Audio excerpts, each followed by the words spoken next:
Welcome back to Orange Hat Reviews, everyone. Hope you're all having a wonderful day. I hope you all had a wonderful 4th of July.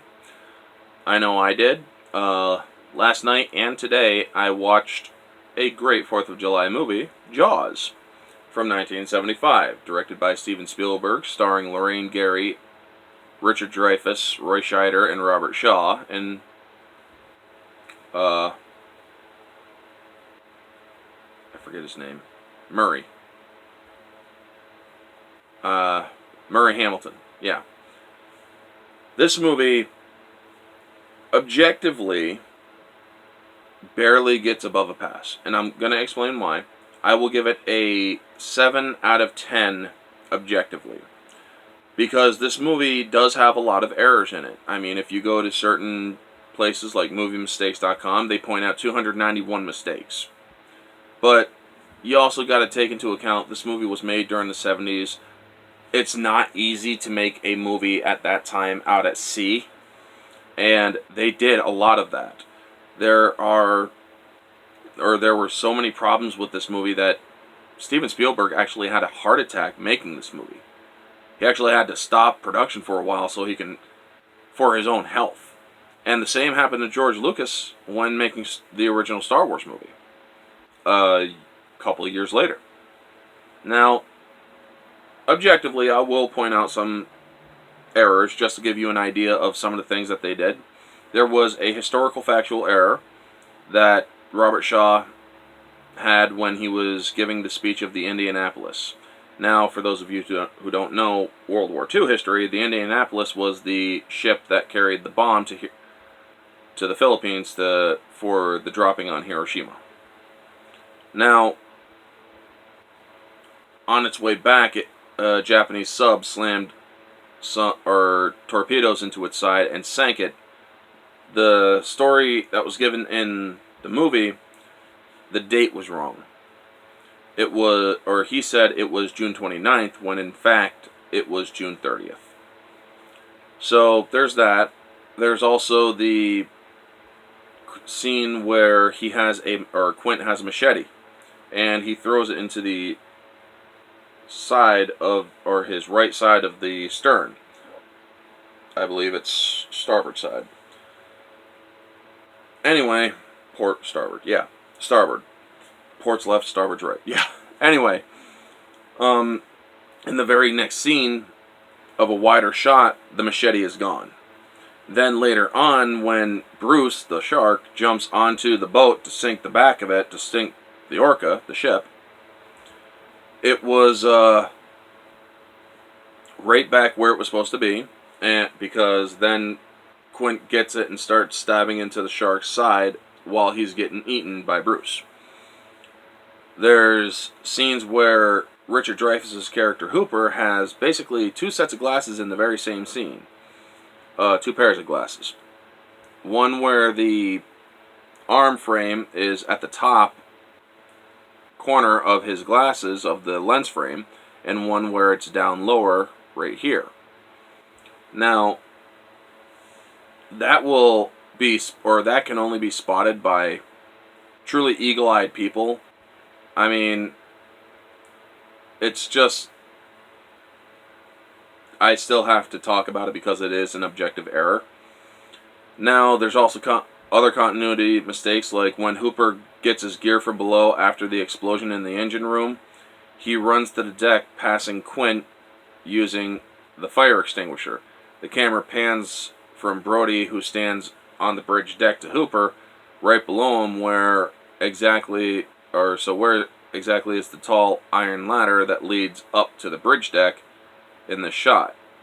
It should be behind Hooper, in front of the window, but it's gone, so yeah. It's back in the following shots, though. It just goes to show you that there were a lot of mistakes. Another mistake is the factual error where when Hooper goes to inspect Ben Gardner's boat at night, he sees the tooth in the ship, and it's sticking up with the pointy side up. If a shark had bitten into the hull, the tooth would be down or sticking downward, not upward. So it is impossible for the tooth to be in that kind of position. let's see here. A revealing mistake: while Quint is in the shark's mouth, the comfy white cushion is visible under his back, protruding from the shark's mouth. Yeah, he had a cushion because during the time that was filming, he was in a lot of pain, and he was also sick, so they made it as comfortable as they could. The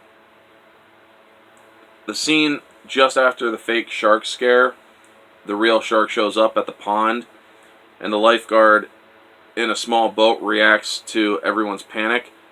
The shark tips over the boat, then appears underneath him to tear his leg off. As it sinks slowly to the bottom, you can plainly see that the lifeguard's bare foot in the boat. So the severed leg has a tennis shoe on. And these are just the kind of stuff that happens. Now, there are so many others. Like I said, you can go to moviemistakes.com and look them all up for yourself. But these were some of the things that I myself had noticed even before I looked them up. And subjectively, though, this movie is completely enjoyable. I love this movie. There's not a moment in this movie that I'm either smiling, laughing, or even singing along when they start singing the sailor songs on the ship. Now, I truly enjoyed this movie. Even when I was a kid, I enjoyed this movie.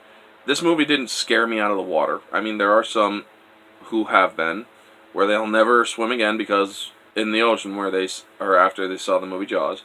And that's okay. I mean, for some people, I can understand the trauma and the fear and whatnot. But for me, I never had that problem, mostly because I've been swimming since I was very young. Now, moviegoer, this movie is also going to get a 5 out of 5. Subjectively, it's also 5 out of 5. Because it's just a great movie to watch. It is truly a classic. The acting, the directing, the cinematography. I mean, yes, even with the objective mistakes, the score by John Williams is phenomenal. This movie is just a great movie to watch subjectively. Even objectively, it still has greatness in it. Yes, there are flaws, but name a movie that doesn't have flaws. I mean, come on, folks. Let's be serious. But yes, as a moviegoer, this movie is great.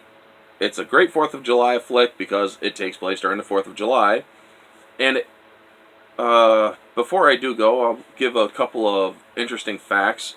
This movie was the very first movie to break 100 million in the box office. That's not accounting for inflation. It's back then when the box office when this movie was in theaters, it broke 100 million. It was the very first movie to do that. And that's not adjusting for inflation. Also, Steven Spielberg having his heart attack, that was interesting. If you are able to look behind the scenes of movies, you will notice some great things. The scene where Robert Shaw yells, "Hooper, starboard," or "Hooper, you idiot, starboard, ain't you watching it?" If you go back and listen to some of the interviews with the cast and whatnot, Richard Dreyfuss is explaining it that Robert Shaw was in a lot of pain because he was sick and whatnot. And they're lowering him into his chair and he's like, and then the second they say action, he's like, "Hooper, you idiot, starboard, ain't you watching it?" And it just basically scared the hell out of Richard Dreyfuss for a moment. But it also shows the dedication of the acting. You could be sick, in pain, and Robert Shaw, as he was, but yet he still maintained his professional attitude. And that really goes to show you that a lot of actors nowadays, there are some who are very dedicated, and there are some that are just not, and it really makes a movie suffer when they're not. Anyway, folks, that will be the review. I hope you all enjoyed this video, and if you did, you all know the drill. Like, comment, subscribe, share, all that jazz. Let me know your thoughts down in the comment section below. Have you seen Jaws? If you have, did you like it? Did you not like it? What was your favorite part in it? Give me all of that cool stuff. Let me know all your thoughts down in the comment section below, folks. Anyway, this has been Orange Hat Reviews, and I'll catch you all on the next one. And also remember, stay humble.